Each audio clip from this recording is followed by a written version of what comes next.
কেমন আছেন সবাই? নন্দিনীর সাত কাহিনী আমি নন্দিনী আপনাদের সবাইকে স্বাগত জানাই। আশা করি যে যেখান থেকে আমার ভিডিওটি দেখছেন সবাই সুস্থ এবং ভালো আছেন। আজকে সকালে ব্রেকফাস্টে যে ডিম সিদ্ধ খাবো সেটা সিদ্ধ বসিয়েই আজকের ভিডিওটি স্টার্ট করলাম। গত দুদিন আগে যে দেশি ডিম এনেছিলাম সেখান থেকেই 3টে দেশি ডিম সিদ্ধ বসিয়ে দিলাম। মেয়ে 2টো খাবে আর আমি একটা। এরই সাথে কলিন দিয়ে ভালো করে ডাইনিং টেবিলটাও পরিষ্কার করে নিলাম। যেহেতু এটা ট্রান্সপারেন্ট প্লাস্টিক, মাঝে মাঝে সার্ফ দিয়েও আবার মাঝে মাঝে কলিন দিয়েও এইভাবে পরিষ্কার করে নিই।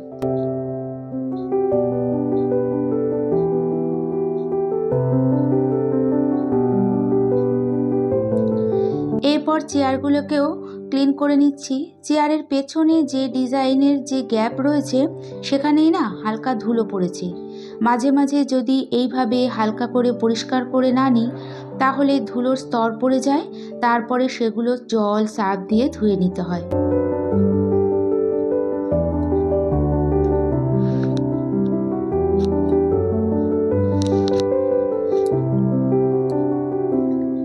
সকালবেলা যদি 30 মিনিট ঘর গোছানোর জন্য সময় দেওয়া সম্ভব তাহলে ঘর বাড়ি ক্লিন করে গুছিয়ে রাখাও সম্ভব, কিন্তু প্রত্যেকের হয়তো 30 মিনিট সময় দেওয়া নানা কারণে সম্ভব হয় না।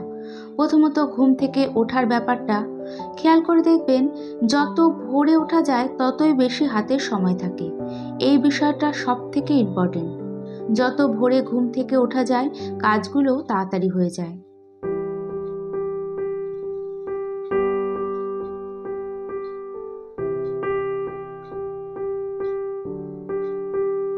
যদি সকালবেলা তাড়াতাড়ি ওঠা যায় তাহলে হাঁটাহাঁটি, হালকা এক্সারসাইজ এগুলো করার সময় পাওয়া যায়, আর সারাদিনের কাজের এনার্জিও বজায় রাখে এই সমস্ত এক্সারসাইজগুলো।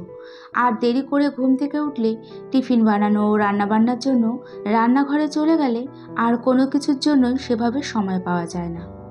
আর প্রত্যেক হাউসওয়াইফদের রান্নাঘরে যে কত টাইম লাগে সব কমপ্লিট করতে সেটা আর বলার অপেক্ষা রাখে না।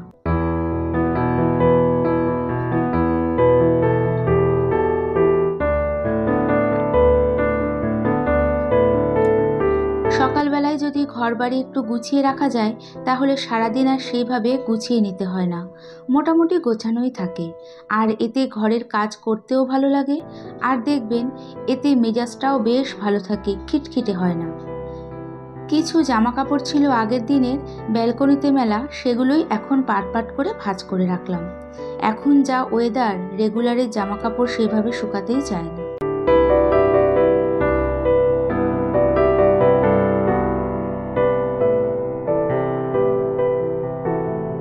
বিছানাটাকে ভালো করে ঝেড়ে নিয়ে এখন এই তো সকাল সকাল ভাত আর মুসুর ডাল সিদ্ধ বসিয়ে দিয়েছি। হাজবেন্ড আজকে একটু তাড়াতাড়ি কলকাতায় যাবে, তাই আমি বললাম উল্টোপাল্টা কিছু খাবার থেকে অল্প কটা ভাত খেয়ে যেতে। আর বাইরে খাবার থেকে ঘরের দুটো সিদ্ধ ভাত খাওয়াও অনেক ভালো। একটু দেরি করে হলেও আবার ফিরে বাড়িতে এসেই ভাত খাবে, অসুবিধে হবে না।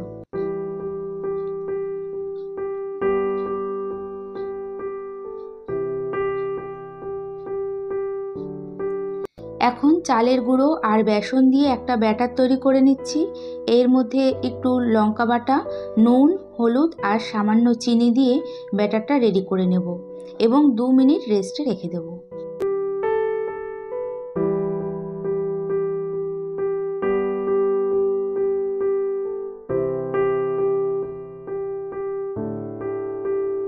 ওদিকে ভাত আর ডাল সিদ্ধ হয়ে গেছে, ভাতে ফ্যান বা মাড় ঝরিয়ে নিয়েছি। আর এই তো গরম গরম পুঁই পাতার বড়া করে নিচ্ছি। এরই মধ্যে হাজবেন্ড স্নান করে রেডি হয়ে নিয়েছে। বড়াটা আগে ভাজলে ঠান্ডা হয়ে যাবে, ভালো লাগবে না, তাই খাওয়ার সময় গরম গরম ভেজে দিলাম।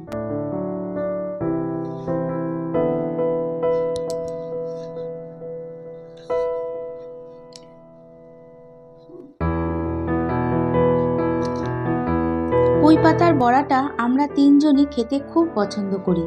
আর এই তো গরম গরম পুঁই পাতার বড়া আর ডাল সিদ্ধ দিয়েই ভাত খেয়ে নেবে। ডালে দিয়েছিলাম কাঁচা লঙ্কা, নুন আর কাঁচা সর্ষের তেল। 4টে বড়া ভেজেছিলাম। এখন সকালবেলা হাজবেন্ড বলল 3টে দিতে, হাজব্যান্ড খাওয়া দাওয়া করে অফিসে বেরিয়ে গেলে তারপরে ঘরের বাকি কাজগুলো আস্তে আস্তে করে নেব।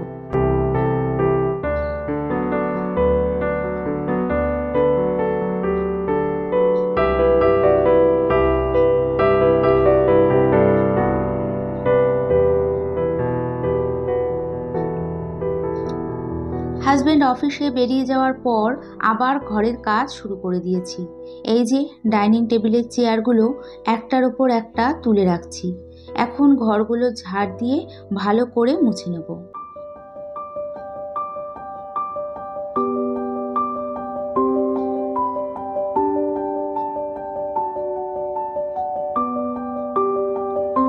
আজকে বাইরে এত সুন্দর হাওয়া যে আজকে জানালাগুলো সব আটকে তারপর ঘরগুলো ঝাড় দিতে হবে। আজকে ঘরে রেগুলারের ডাস্টিংয়ের সঙ্গে চেয়ারগুলোও একটু টাইম নিয়ে ক্লিন করে নিয়েছি। এই সব ক্লিনিংগুলো কিন্তু আমি রেগুলার পার্ট করে নিয়েই করি। আজকে যেমন টাইম নিয়ে চেয়ারগুলো পরিষ্কার করলাম, অন্যদিন হয়তো জানলাগুলো মুছে নিই, কোনো দিন আবার ব্যালকনির রেলিংগুলো মুছে নিই। মোট কথা প্রতিদিন 30 মিনিট ডাস্টিংয়ের জন্য যে টাইমটা আমি রাখি, এতে ঘরবাড়ি ক্লিনিংয়ের জন্য যথেষ্ট।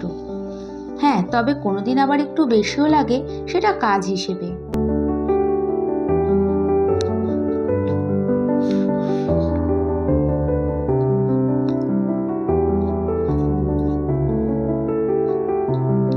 কথা বলতে বলতে আমার অনেকগুলো ঘর ঝাড় দেওয়া হয়ে গেছে, সাথে আজকে বাইরের করিডোরটাও ভালো করে ঝাড় দিয়ে নিয়েছি। এখন ডাইনিং টেবিলের নিচটাও ভালো করে ঝাড় দিয়ে নিয়ে ঘরগুলো সব মুছে নেব। এরই মাঝে আমার সকালের টিফিনটাও করা হয়ে গেছে।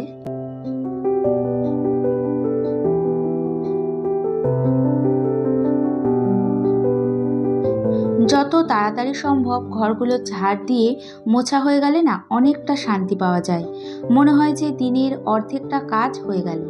তবে হ্যাঁ, প্রত্যেকের পক্ষে তা সম্ভব নয়। কে কেমন কাজ করবে সেটা তার পারিবারিক পরিবেশ পরিস্থিতির ওপর কিছুটা নির্ভর করে।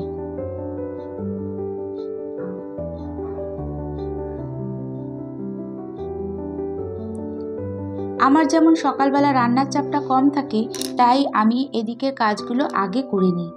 আমি কাজ করতে থাকি আর এরই সাথে ভিডিওটি দেখতে দেখতে যদি কোথাও একটুও ভালো লেগে থাকে তাহলে একটা ছোট্ট লাইক, আর যদি একটু বেশি ভালো লেগে থাকে তাহলে সাবস্ক্রাইবও করে নিতে পারেন। আর কাজ দুটি যদি আপনি অলরেডি করে থাকেন, আপনাকে অসংখ্য ধন্যবাদ। এরই সাথে ভিডিওটি কেমন লাগলো আপনার মূল্যবান মতামতটাও কমেন্টসের মাধ্যমে জানাতে পারেন। এতে আমার ভুল ত্রুটিগুলো আমি শুধরে নিতে পারবো।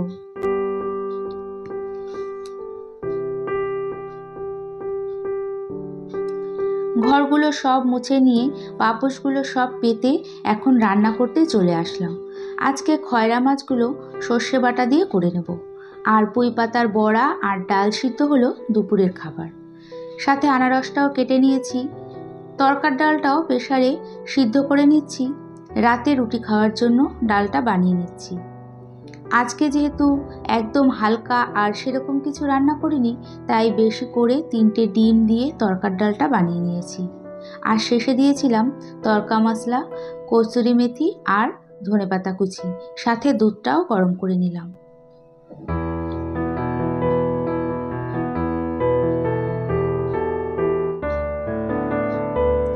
এরপর দেখা হচ্ছে বিকেলবেলা। দুপুরে রান্নার পর আর কিছু শেয়ার করলাম না। বিকেলবেলা আমি আর মেয়ে রেডি হয়ে গিয়েছিলাম একটু কেনাকাটা করতে।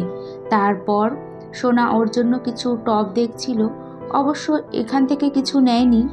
তারপর আমি আর সোনা হাঁটতে হাঁটতে যাচ্ছিলাম, আর দেখুন আকাশটা কি দারুণ লাগছে। আমি আবার জুম করে কিছুটা ভিডিও করলাম।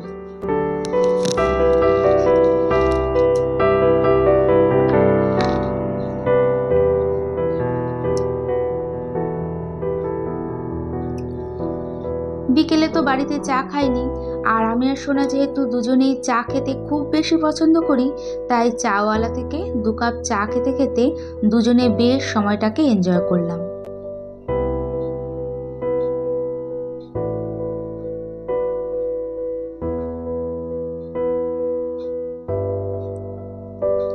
এরপর ট্রেন্ডস আর বিশালে গিয়েছিলাম।